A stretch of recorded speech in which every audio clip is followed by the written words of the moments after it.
RMC, l'Arc et Foot, la reprise de volée. Alors capitaine, Julien nous parle de Yatabaré, il y a d'autres exemples de joueurs comme ça qui ont connu une période d'inactivité et qui sont bons. Diarra, Ben Arfa, notamment. Qu'est-ce que ça dit sur le niveau de notre Ligue 1, ça capitaine ? Écoute, on va pas y aller par 36 chemins.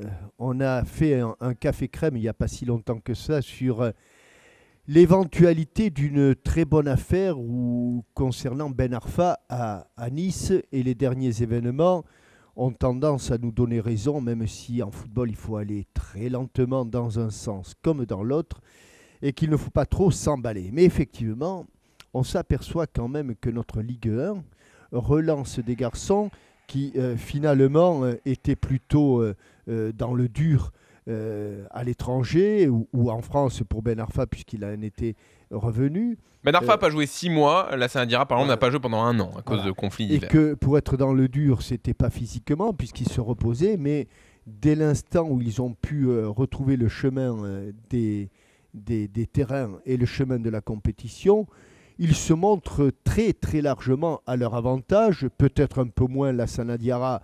Mais est-ce que ce n'est pas son poste qui veut ça également ? Oh, il est bien quand même. Hein. Oui, c'était le meilleur Marseillais encore hier. Mais tu le sais bien, de toute façon, un gardien de but, quand il est très bon, c'est moins impressionnant qu'un avant-centre quand il est très bon, ou un attaquant quand il est très bon.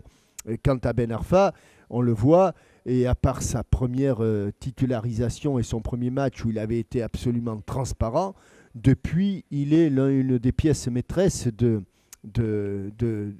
l'OGC Nice. Alors, est-ce que les borgnes sont rois au royaume des aveugles ?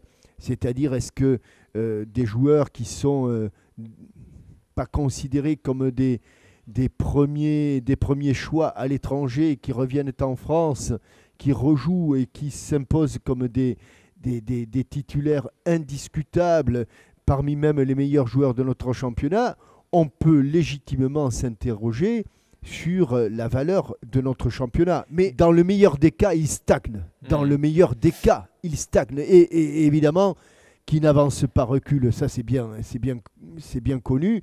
Et je pense qu'effectivement, sur le plan international, nous sommes en train de décrocher lentement, saison après saison, mais nous sommes en train de décrocher lentement des meilleurs championnats. Mais au-delà de l'aspect technique, moi ce qui me choque, c'est sur le rythme, c'est physiquement. Des joueurs qui ne jouent pas pendant aussi longtemps, je me dis il y a une petite période de rodage avant d'être bon, avant d'être le meilleur de leur équipe. Bah eux non, eux ils sont bons tout de suite. Oui, enfin non, c'est pas vrai parce que pas loin quand même. Lassana Diarra, oui, Lassana Diarra, c'est un gars, mais il avait une préparation. Il faut 1 ou 2 matchs pour être relancé quoi. Il avait une préparation un petit peu plus longue.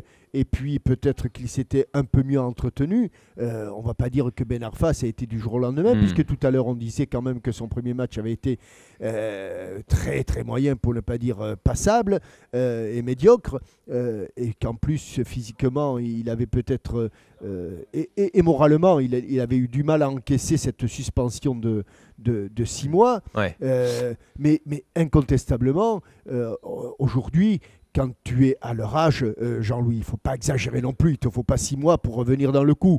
Quand tu as une bonne préparation, et si à côté de cela, tu fais attention, tu as une bonne hygiène de vie, au bout d'un mois, au bout de 4, 5, allez, 6 semaines au maximum, tu te remets dans le coup. Tu te remets dans le coup forcément. Jérôme, qu'est-ce que tu en penses ?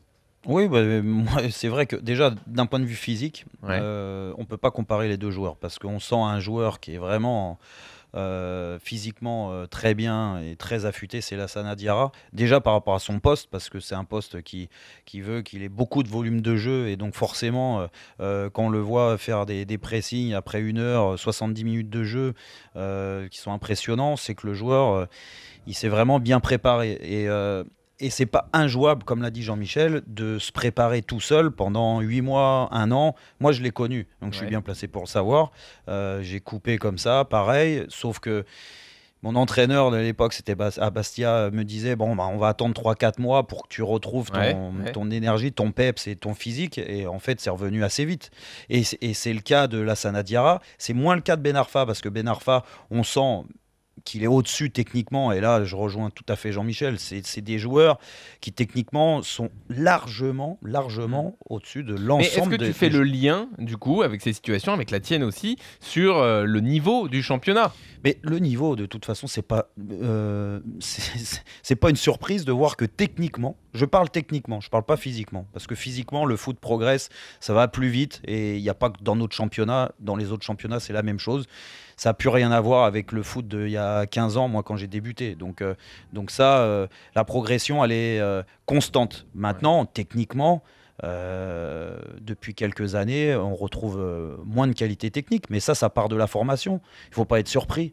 Dire, quand tu vois comment aujourd'hui travaille une école comme Clairefontaine, par exemple, que j'ai connue aussi à 13 ans, quand tu les fais travailler physiquement et non pas techniquement, ces gamins-là, forcément, on retrouve des lacunes plus tard. Et le niveau technique, il baisse forcément aujourd'hui en Ligue 1.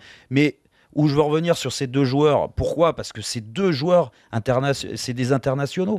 Et oui, ils ont une qualité qui est différente et supérieure à l'ensemble des joueurs de Ligue 1 et même de leur effectif. À Nice, aujourd'hui, techniquement, qui est plus fort de Ben Arfa ? Il n'y en a pas. Et à Marseille, c'est la même chose.